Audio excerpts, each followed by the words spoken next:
Well, hello guys, welcome back to the channel, and today, as always, I bring you the review of this week's chapter of Fairy Tale 480 of its name, The Northern Gravestone. Now, this chapter, a quick resume before we begin. I enjoyed this chapter a lot more than the last two chapters. It was not an action-packed episode, there wasn't fighting or anything involved, but in terms of information wise and situating things around, it was much better than the last two episodes. The beginning of the chapter was a smooth beginning with Natsu thanking Brandish for saving him. If you remember, she reduced Natsu's tumor to a nearly dangerous size, so there's no problems on that side. But she also warns them that the 8th month is coming. And for those who didn't get the reference, she is obviously referring to August, which shares the name with the month of the year, which in some cultures, I believe in the Japanese culture and the Brazilian culture, if there are more, please do tell me, August is considered to be a bad month. It's considered to be a month where bad things happen. So, nothing more fit to have supposedly one of the most powerful members of the Spriggan 12 being named after such a month. And if you remember his epithet, the King of Magic, he's supposedly able to use every single magic existent, and the ancient ones as well. So, if this turns out to be true, August will be a force to be reckoned with. And I cannot wait for him to fight, and I really do hope he lives up to the expectations. Unlike a certain character we all know, known as Jacob Lessio. So, this was the beginning of the chapter, as I say, this smooth beginning just to situate that there is a Spriggan coming to Fairy Tale. Even though they just beat one of them, there's another one incoming, and the one coming is twice, thrice, four times, five times, 100 times more stronger. Oh my god. And I was going to fall for the same mistake again, 100 times stronger than Jacob, supposedly. But now we see the guild being rebuilt and the members discussing with Makarov for him destroying the guild. And apparently August's magic is still inactive against Warren's sensors because he still can't connect to the other squad members of Fairy Tale. And now we discover that Mavis and Kana have gone underground to treat Mavis' injuries, but we get like what, injuries? Yes, of course. She was bruised during last battle, but she's a ghost. She could, I don't know, fix herself in some kind of way. But we discovered that this is not Mavis' plan. She plans on using fairy glitter to release her true body, and that's why Kana is with her. During the fight with Jacob, you might have noticed that the lacrima in which Mavis' body is imprisoned actually cracked due to the fact that Mavis' ghost was harmed. And so, Mavis, apparently she didn't know that her body could be accessible like that, and if even is in fact alive. And so she asks Kana to use fairy glitter on her after image projection, on her ghost, let's say like that, so that enough damage can be made so that the lacrima can break. And this is her idea on how to defeat Zareth herself. She will bring herself to life in order to fight against Zareth herself. If it comes to that, I'm hoping that it's going to be a really good fight. Mavis Vermilion versus Zareth the Dark Mage. Now that's a confrontation that I was expecting for a long time. Who knows, maybe she can even find a way to allow Zareth to die without losing Natsu, because as we know, Natsu and Zareth are brothers, and Natsu being a demon from Zareth's books, being END himself. If Zeref dies, Natsu dies as well. And I don't know about you, but I don't see the main character of Fairy Tail dying off like that. So I am hoping for something to happen that might avoid that. And it doesn't include a change of heart by Zeref. So Zeref needs indeed to die. But if Natsu can stay alive in the process, I would be very much appreciated, as I believe we all would. And now, after all this thing with Kana, we go to the Northern Fury, where there was another squad of guilds joining up the fight against Alvarez. But what we see is not a battlefield of knocked out Alvarez soldiers as we would expect to do. But instead, we see Alvarez's army marching towards Gadgil's group. And when I saw this, I was like, okay, if they're marching towards them, what happened to SaberTooth and the other guys? Okay, let us keep reading, I thought. And they were discussing, okay, if they're coming to us, let's kick their asses and be done with this. But then they start finding something. Why is there so many of them? Why couldn't SaberTooth and Blue Pegasus, two of some of the most powerful guilds in all Fiore, alongside Fairy Tail, Lamia Scale, how could they not defeat at least half of them? And now we see what happened to them. They have all been crucified. The main members of both guilds, SaberTooth and Blue Pegasus, have been crucified by Alvarez. And if you remember, I actually found or remember this today when I was doing some research for the video. Bradman, one of the Spriggan 12, was in the northern part of Fiore, and he was probably the one who did this to them. A few chapters back, I believe it was 466, we've actually seen an apparition of Bradman, the one known as the Grim Reaper. I will do a quick sum up on the situation of the Spriggan 12 in this video, because I tried to do it last chapter, but I failed miserably.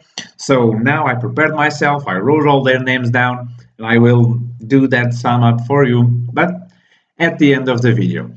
We see this full page, this double page with just Sting and Rogue in the front, Rufus in the back, Yukino as well, all the members, they're all just up on stakes, and Alvarez soldiers just hanging them up and laughing, even harassing Yukino and Jenny from Blue Pegasus.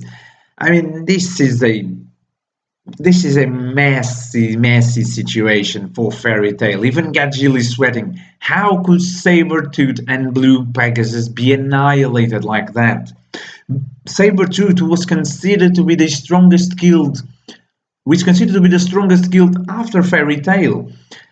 How were they annihilated like that? How strong is Bradman? How strong is the Alvarez Empire? At first, I thought, before remembering that Bradman was actually in the north, I theorized that it could be an illusion. Because, I mean, it doesn't make sense to me for Saber and Pegasus to be annihilated. Yes, I said last video that I wanted some despair in this saga, and my god, there's no desperate situation than this.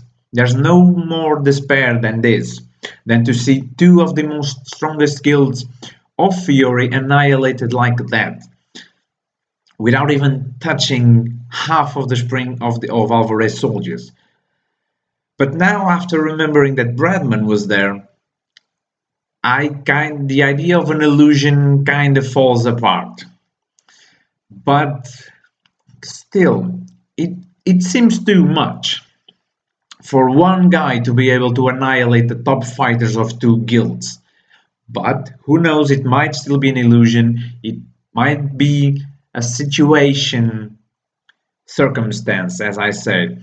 I usually analyze anime and manga fights based on situations. I don't compare strength between characters.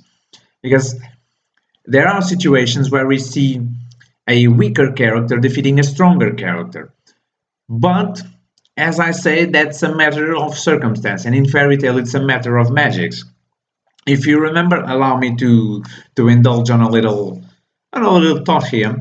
In the battle against the Maria, Sherry and Wendy versus the Maria, I know for sure, and I believe from the bottom of my heart, that Sherry is weaker without a shadow of a doubt. She's weaker in terms of resilience, in terms of stamina, or of physical strength, even when compared to the Maria.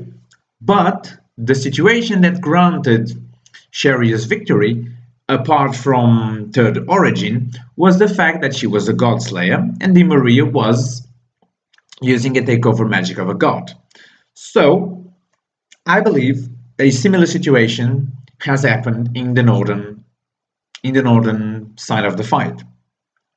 Bradman somehow manipulated the situation in order to defeat the top fighters and subsequently all the fighters of Blue Pegasus and SaberTooth.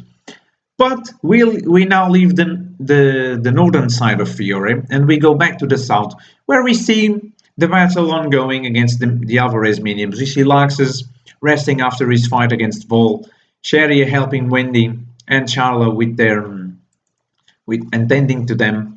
We see Gray and Leon fighting, Wendy and Meredith fighting, and now we see, and this is the last part of the chapter, we see Jelal, Erza, and Kaguya going into a ship and suddenly being enveloped by darkness. Suddenly, in the middle of the day, everything goes black. And I didn't know this, I didn't remember this, but this magic belongs to a long, long lost character who we've seen way back in the Tower of Heaven arc, and he is no other than Shimon himself. Erza and Jalal's old friend, an old prison mate back in the Tower of Heaven, and Kaguya's big brother.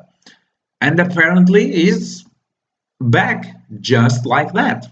But not just like that. He was brought back by none other than Nineheart himself, the supposedly last member of the Spriggan 12 that was to be introduced and fully shown, and we also know the name of his magic now, Historia, which apparently allows him to control the dead to some extent. Now, allow me to. This is the end of the chapter, page 22. We are presented to Nineheart of the Spriggan 12. Now, I have some hypotheses as to what his magic is and what I think it is not. I do not think there is a plainly reanimation magic, let's call it like that. I don't think it's simply he took Shimon's body and reanimated like that. I do not think that it's that. It may be that he was indeed able to get Shimon's corpse, but he somehow crafted a new soul based on Erza's, Kaguya, and Jalal's memories, or Shimon's memories themselves. Maybe he had some way to tap into Shimon's soul or something like that, and he built a corpse with a new soul. He used Simon's corpse, but it's not Simon's soul, if you know what I mean. The third theory, and I am on a roll with illusions today, I believe it might be an illusionary magic, a very, very, very strong illusionary magic. To be able to copy a dead person's magic, Dark Instant, which is the case of Simon's magic. Another theory, which kind of overlaps with the second theory, is the fact that it might be some sort of memory make magic.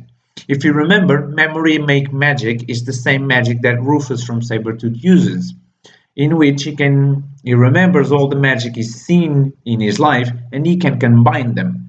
So, what if Nineheart can actually see memories from other people, combine them, and from them create an impression of some of anyone he wants. There's a flaw to this theory because he could just copy Zverev and just be done with the fight. So he might only can be able to do that to either dead people or weaker people from a certain magic power level. Just like Gemini can only impersonate certain magic powers, they cannot impersonate someone too strong. Maybe Nine Hearts magic is something like that. Because if not, as I said, it could just make Zverev appear and just be done with the fight. So let me know what you think about this. And now, for the last thing I want to do in this video is the summing up on how the situation against the Spriggan 12 is.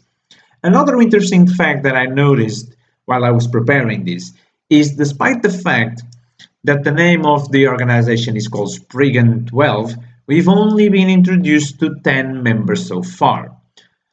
And the two remaining, if there's any, they have not even been seated. There's not been said, okay, we have these 10 members, but then there's two that are like super powerful and no one knows where they are. They just do what they want. There hasn't even been that. So there are only 10 known members of the Spriggan 12. I don't know if there's going to be two more. I would like to have two more members, having them just appear out of nowhere and be like, oh, so that's what the Emperor is doing. Okay, let's join the fight. Just completely careless individuals, but very, very strong individuals, of course. And they just appear. They might appear and say, we were wondering why Alvarez was so empty, so that's the answer. Okay, let's join the party. And so it happens. But allow me now to indulge in a little summary to finish the video up. Spriggan 12 first member, Agile Ramal, known as the Desert King, current status defeated by Erza, and it's supposedly alive. August, known as the Magic King, currently on his way to Fairy Tale. Bradman, known as the Grim Reaper, supposedly currently in the northern part of Fiore, up to fight against Gagil and his group. Brandish, the Country Demolisher, currently imprisoned by Fairy Tail, formerly defeated by Luffy and Aquarius, and kinda helped a little bit. Di Maria Esther, known as the Valkyrie, and defeated by Sharia, supposedly alive as well.